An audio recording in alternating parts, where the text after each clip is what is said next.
Bora lá, galera, mais um vídeo aqui do nosso canal, né? O vídeo tão esperado, né? O técnico do Fortaleza, Vojvoda, renovou com o Leão até 2024. O presidente Marcelo Paz deu entrevista no ESPN e falou tudo sobre a renovação do técnico com o time do Fortaleza. O Fortaleza conseguiu desbancar Vasco, Corinthians e Atlético Mineiro, né, pela contratação do técnico Vojvoda. O Vojvoda achou mais interessante continuar nesse projeto no time do Fortaleza, galera. E bora acompanhar a entrevista do técnico Marcelo Paz falando sobre o Vojvoda e o Fortaleza. Lembrando, o link vai estar na descrição, o crédito total ESPN do Grupo Disney. Bora lá acompanhar o vídeo. E a gente tem a entrevista ao vivo aqui do Marcelo Paz, presidente do Fortaleza, a quem eu quero dar uma boa tarde, presidente. Já lendo aqui uma mensagem que chegou pra gente na hashtag F90BR e dizer que eu concordo inteiramente com ela. O Magno Penido fala o seguinte: eu sou flamenguista, mas admiro e torço pelo trabalho do presidente do Fortaleza, um grande gestor e um ser humano diferenciado. Obrigado pela entrevista. Seja bem-vindo ao Futebol 90. Olá, Dani, olá a todos que acompanham a mesa do Futebol 90 BR, um prazer estar com vocês, fico muito feliz com a fala do torcedor do Flamengo, né? Um reconhecimento ao nosso trabalho, e estamos aqui à disposição para bater um papo, conversar sobre a renovação do Vojvoda, sobre o futebol como um todo. Estou aqui à disposição de vocês. Vamos nessa, então. Eu vou começar pelo mais óbvio, todo mundo aqui tem pergunta para te fazer, mas bate uma curiosidade, presidente, porque a gente sempre, e a gente aqui também está no eixo, né? Eu sou do Rio, somos aqui de São Paulo, trabalhamos em São Paulo, e a gente sempre percebe que é mais difícil fazer a logística quando se está no Nordeste, é mais difícil o investimento quando se está no Nordeste, e você aí no Fortaleza conseguiu manter um treinador que está em alta, que estava sendo olhado pelo mercado como um todo, que tinha propostas interessantes e preferiu ficar no Fortaleza. Imagino que também por um projeto muito interessante que o senhor tem apresentado a ele. Eu queria saber como é que foi esse papo. Olha, Dani, é verdade que é bem mais difícil fazer futebol no Nordeste por uma questão geográfica, por uma questão logística, por uma questão econômica, financeira. Então a gente tem que ser muito assertivo, muito competente, né? A margem de erro tem que ser menor e a gente tem que usar de atributos diferentes. Eu acho que aqui no Fortaleza a gente tem um trabalho muito sério, muito humano. O Vojvoda é uma pessoa assim, é um profissional que valoriza esse respeito ao ser humano, ele sentiu isso na diretoria. Vivemos momentos muito bons em 21 e 22, mas também vivemos momentos difíceis. Hoje a gente fala muito da renovação, mas no ano passado já houve um assédio na virada do ano e ele levou em consideração que durante o Campeonato Brasileiro a gente teve uma fase complicada, ali, com derrotas, uma derrota mais dolorosa no Clássico, e ele disse que foi naquele momento que ele viu de verdade quem nós éramos, porque no momento difícil a gente deu as mãos a ele, esteve perto, deu apoio, fomos homens, somos corretos, e isso foi determinante para a primeira renovação. E nesse segundo momento também, né, todos vocês acompanharam o Fortaleza esse ano e sabem que ficamos 14 rodadas na zona de 20 rodadas na zona de rebaixamento, 14 rodadas na lanterna. E o trabalho foi mantido, foi continuado, demos respaldo a ele, remontamos o time no meio do campeonato, trouxemos 8 jogadores, outros saíram, mudamos a forma de jogar e as vitórias vieram, o público voltou para o estádio, terminamos o ano com mais de 1 milhão de torcedores do Fortaleza presentes na Arena Castelão, e ele entendeu que o caminho melhor para a carreira dele era a continuidade, era um projeto sério, de mais 2 anos, de ambições esportivas. Houve, sim, claro, uma valorização salarial considerável e ele entendeu o nosso esforço, mas que ainda assim o valor que nós propusemos é menor do que o que ele tinha em outros clubes do Brasil. Então não foi só a questão financeira, foi o projeto, a seriedade, esse vínculo que foi criado humano de entender que dá para se fazer futebol de uma maneira diferente e consequências de trabalho. Claro, né? A gente sabe como é o mercado, capitão. Você jogou bola, já fez contratos e escolheu por vários motivos. O Vojvoda, já há muito tempo, ele mostra que ele valoriza projetos. Então, acho que esse é um caminho, né? Faz tua pergunta aí para o Marcelo Paz. Não, é isso, Dani. Bom, primeiro, boa tarde a todos. Boa tarde, presidente. Dar os parabéns a você pela gestão de clube. A gente sabe quanto é complicado essa função, as cobranças, as responsabilidades. Então, parabéns a você, né? Porque como o senhor mesmo colocou, em um momento complicado também do Vojvoda, de cobranças, né? Onde a gente poderia olhar em outros clubes uma mudança de cenário, mas teve esse entendimento de trabalho, de projeto realmente. Então, parabéns por esse modo de gestão, parabéns ao Vojvoda também por fazer essa escolha, né? De permanecer no clube, de seguir um projeto, de entender a grandeza do Fortaleza. Presidente, a minha pergunta é em cima do ano, né? Que se passou aí com o encerramento do calendário. Todo mundo, né, olha para o Fortaleza com muito carinho, entende a maneira como o Fortaleza joga, mas foi um clube que, quando teve 2 competições importantes, assim, a meu modo de vista, teve muita dificuldade. Então, assim, foi muito bem na Libertadores, mas quando o Campeonato Brasileiro foi solicitado, o Fortaleza teve dificuldade perante a competição, ficou muito tempo na zona de rebaixamento. Aí, após a eliminação da Libertadores, aí o time voltou a ter uma retomada, teve um time base. E aí eu ia perguntar para o senhor, como gestor, né, se 2023, para o torcedor do Fortaleza, pode ser diferente. Se existe um projeto, né, de contratações, de elevação de nível de elenco, para que o Fortaleza, mesmo disputando aí uma pré-Libertadores e, consequentemente, uma Libertadores, se o time vai ter forças também de jogar 2 competições com a mesma qualidade demonstrada aí dentro da Libertadores e também no processo após a eliminação dentro do Campeonato Brasileiro. Bem, Fábio, prazer falar contigo, né? Você que foi um grande capitão das 2 maiores torcidas do Brasil, do Corinthians e do Flamengo, então máximo respeito a você. Obrigado. E muito boa a sua pergunta. Tem 2 formas de olhar essa situação. Primeiro que, ao término de tudo, para muitos o Fortaleza teve o maior ano esportivo de sua história. Sim. Então não pode se considerar que o planejamento foi errado, quando se tem, para muitos, o maior ano esportivo da sua história. Fomos campeões estaduais invictos, fomos campeões do Nordeste invicto, participamos pela primeira vez da Libertadores e passamos de fase num grupo que só tinha campeões nacionais, né? Eliminamos o Colo-Colo e o Alianza Lima e fizemos bons jogos com o River.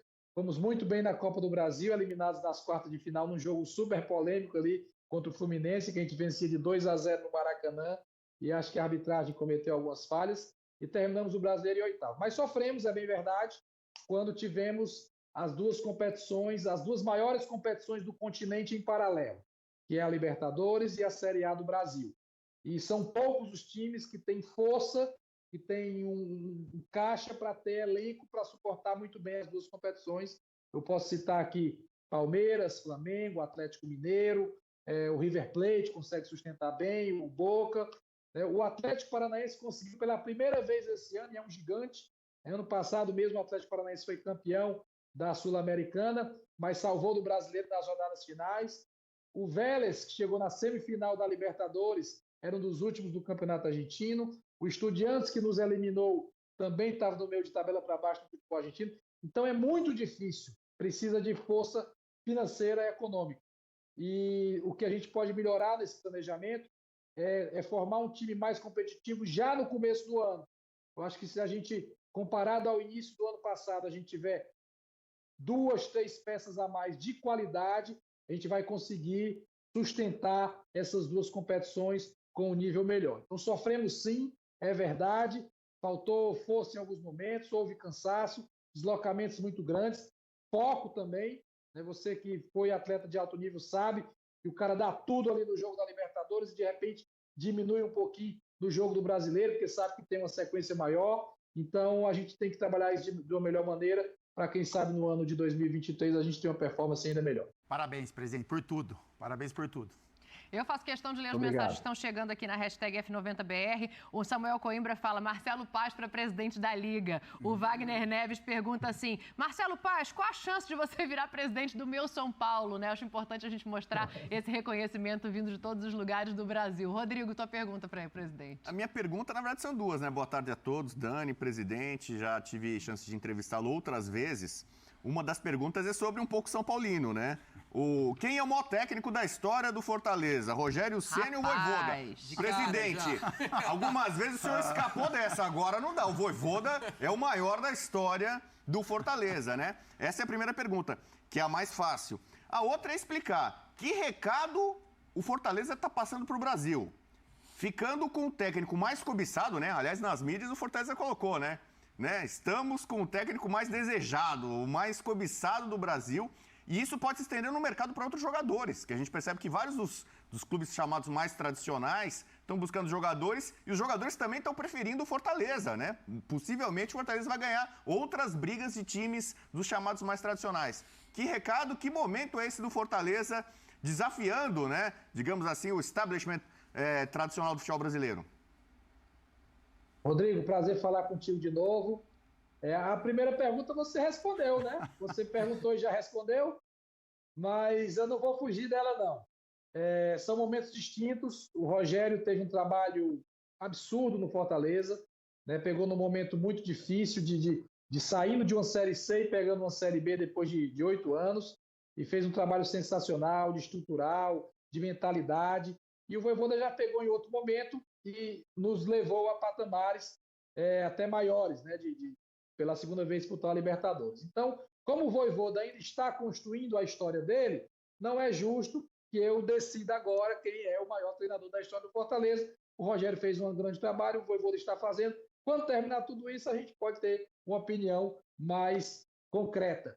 E quanto ao recado, eu diria que a gente passa um recado de que existe um novo eixo no futebol brasileiro, de que é possível sim fazer grandes trabalhos fora dos grandes mercados, dos maiores mercados. E eu respeito muito, né, os mercados de Rio, São Paulo, Mineiro e do Rio Grande do Sul, que são gigantes, mas o Vojvoda identificou aqui que aqui ele poderia dar uma grande sequência à carreira, brigar lá em cima.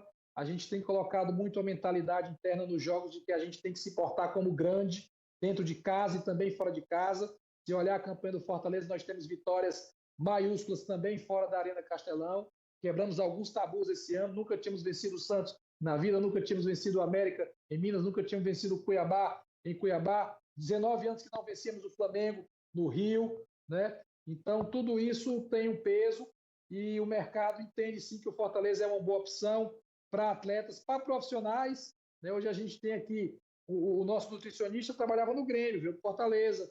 O nosso fisiologista trabalhava na Chapecoense na Série A, veio para o Fortaleza. Então, além do que é muito visto, né, que são os treinadores e os jogadores, outros profissionais também estão optando por estar aqui. E atletas de alto nível que tiveram em grandes equipes também passaram a integrar o Fortaleza e podem passar a integrar ano que vem. Então, um recado que aqui também tem um trabalho sério, organizado, ambiente, salário em dia, boas premiações, proximidade da direção junto aos atletas, momento bom, momento ruim. Eu acho que tudo isso faz com que as pessoas queiram estar nesse ambiente. E a atmosfera de jogo da Arena Castelão, que é sensacional, né?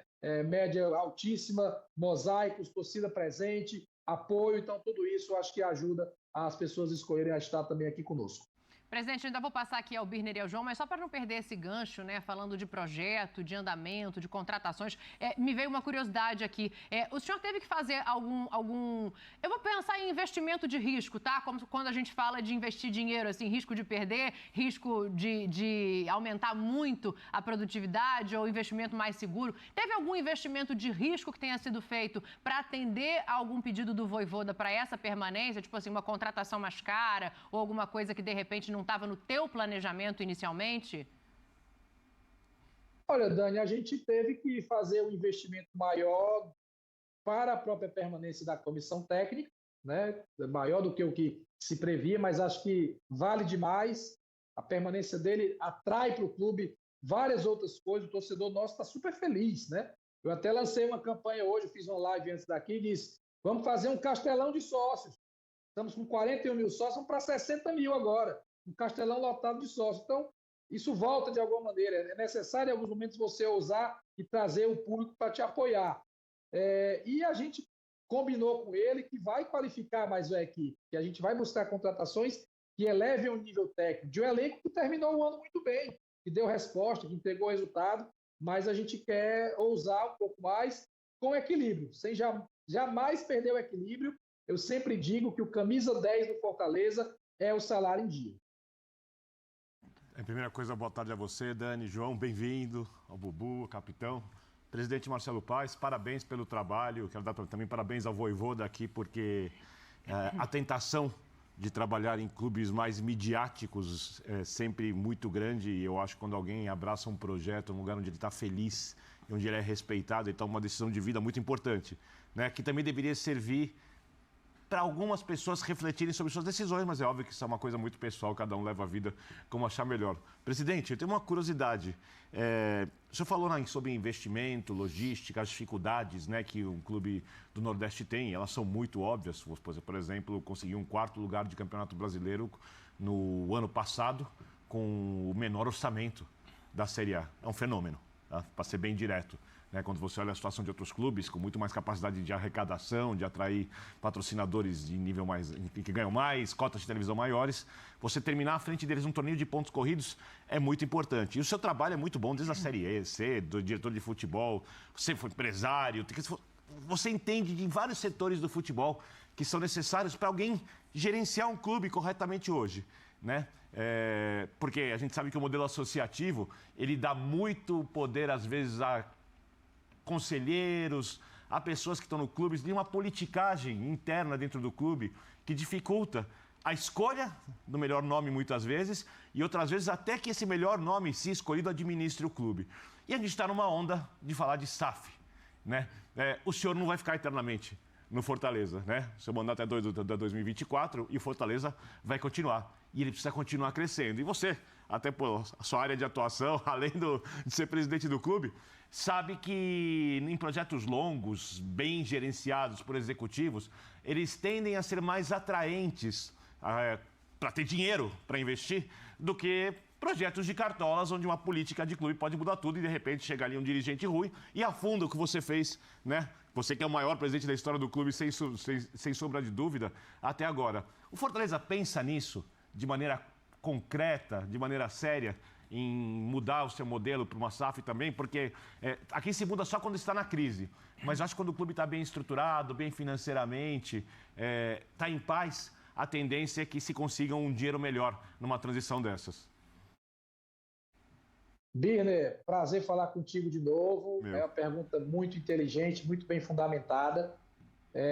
Eu entendo que a SAF é um caminho para muitos clubes no futebol brasileiro. Acho que em médio prazo, quase todo mundo vai fazer.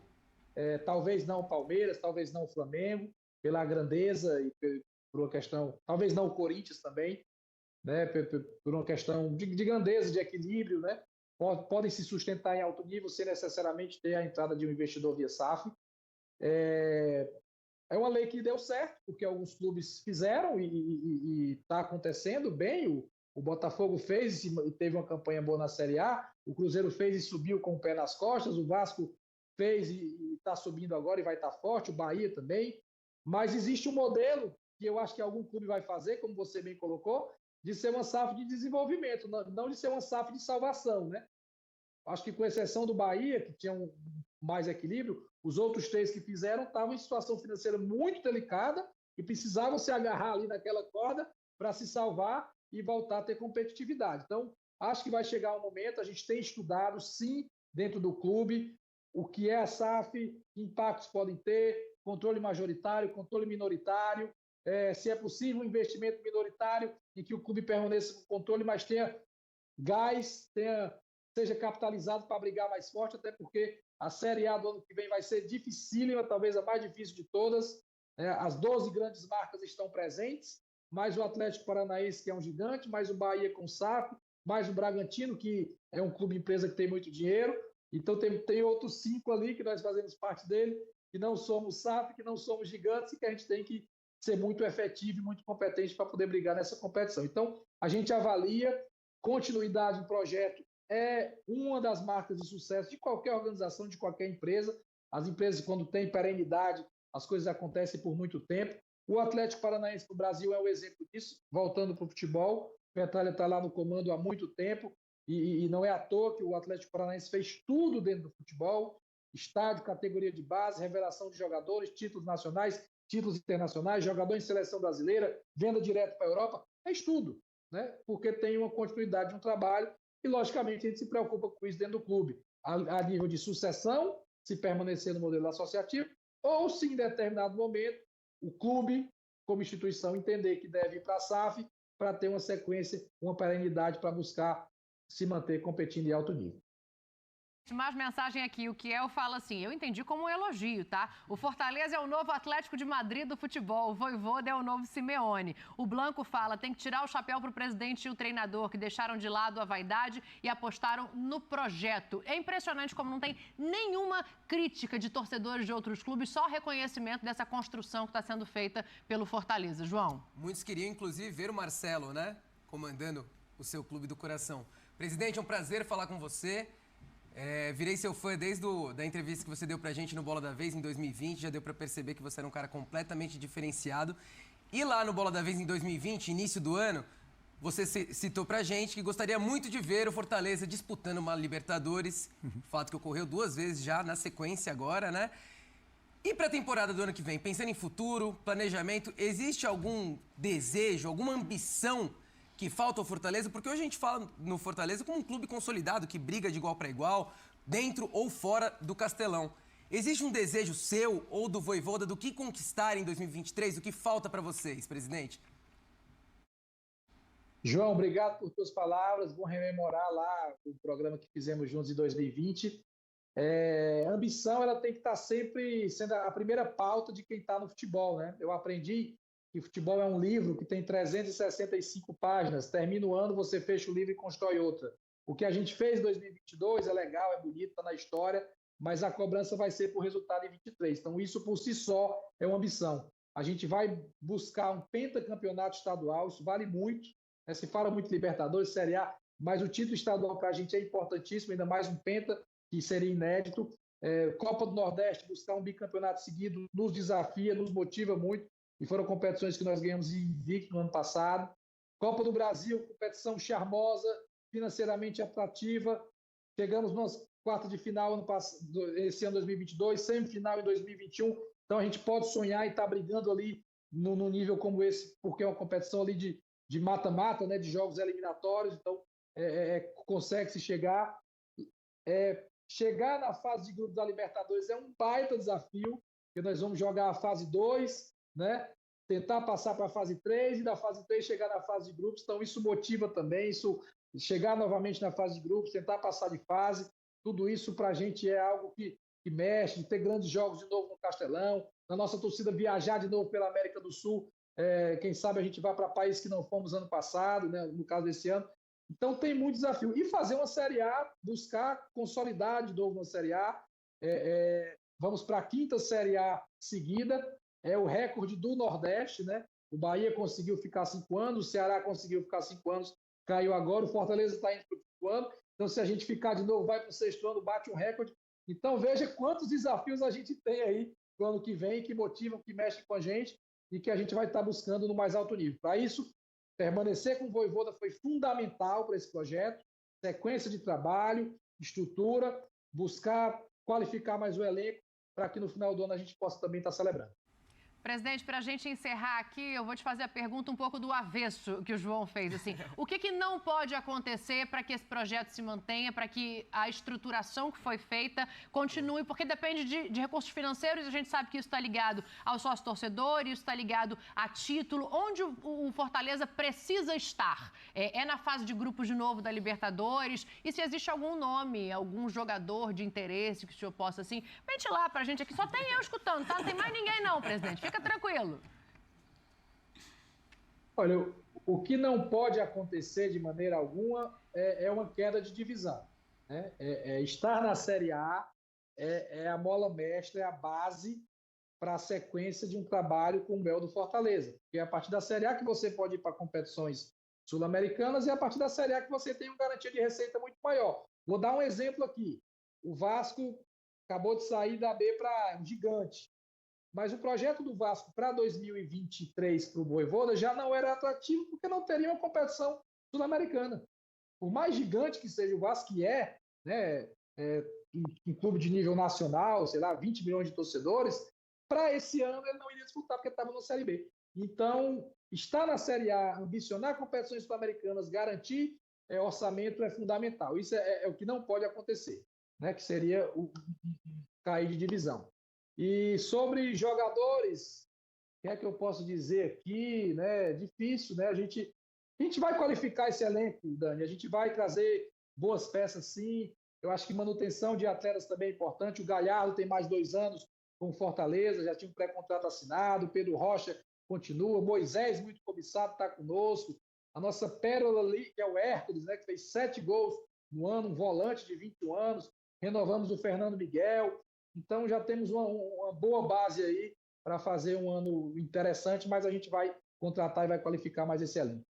Marcelo Paes, ele vai só na boa, né? Fala, vou prometer baixo, vou falar e não cair, que aí no ano que vem eu vou para Libertadores de novo e vai ficar todo mundo contente. Tá certo, pé no chão para sonhar alto, presidente. Obrigado pela tua entrevista, Marcelo. É sempre um prazer enorme conversar com você. Um beijo grande no seu coração. Prazer é nosso. Galera, excelente entrevista esclarecedora do Marcelo Paes, presidente do Fortaleza, né? O que ele falou agora no finalzinho da entrevista sobre o projeto do Fortaleza e o projeto do Vasco, realmente tem 100% razão, né? O Vojvoda, ele preferiu continuar no Fortaleza. O Fortaleza é uma equipe que já está na primeira divisão, vai disputar uma competição internacional, no caso que é a Libertadores, né? A equipe tem a possibilidade de disputar a Libertadores, né, pré-Libertadores, lembrando que é uma fase que antecede a fase de grupos, mas mesmo assim é uma competição internacional. E já o Vasco não, o Vasco tá vindo da segunda divisão, então o time do Vasco ainda tem um caminho a se trilhar, a conquistar ainda o espaço dela novamente para poder, quem sabe, conseguir uma vaga na Sul-Americana, uma vaga na Libertadores do próximo ano, né? A equipe, para isso, ela vai ter que conquistar, vai ter que ficar em colocações boas, né, no Campeonato Brasileiro, para assim conseguir essas vagas aí na Libertadores ou na próxima edição da Sul-Americana, né? E sobre isso aí, né, o Fortaleza, né, é uma equipe que dá muita tranquilidade, o técnico pagando em dia, foi como o Marcelo Paes falou, o camisa 10 do Fortaleza é o pagamento em dia, isso se torna muito atrativo para o jogador, às vezes quando ele vai para um clube, ele quer saber se o clube está pagando em dia ou não. Qual jogador vai para o clube para ficar devendo, jogando em 3 meses sem salário? Qual jogador quer jogar, quer sair e não receber nada? Tem que botar na justiça? Não quer, entendeu? Então, assim, o projeto do Fortaleza é um projeto bem interessante. O Marcelo Paes tem feito um excelente trabalho com o Fortaleza. O Fortaleza só vem crescendo, só subindo de prateleira, ó. Passa suas dificuldades? Passa, é normal. Qualquer equipe, né, que não tem um elenco tão quantitativo vai ter dificuldade nas competições. Isso daí é normal, porque ele coloca suas forças todinha na Copa do Brasil e na Libertadores. No Campeonato Brasileiro vai faltar. Isso é normal, vai faltar, mas ele soube lidar com isso, manteve o técnico, e é isso que fez o Vojvoda permanecer no time do Fortaleza, porque ele sabe que o Fortaleza vai dar tranquilidade, ele vai trabalhar.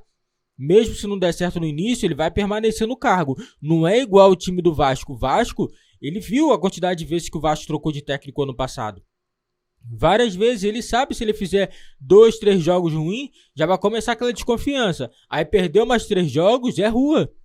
É assim que funciona é assim que funciona no Vasco, é assim que funciona no Corinthians, Atlético Mineiro, Flamengo, os outros times.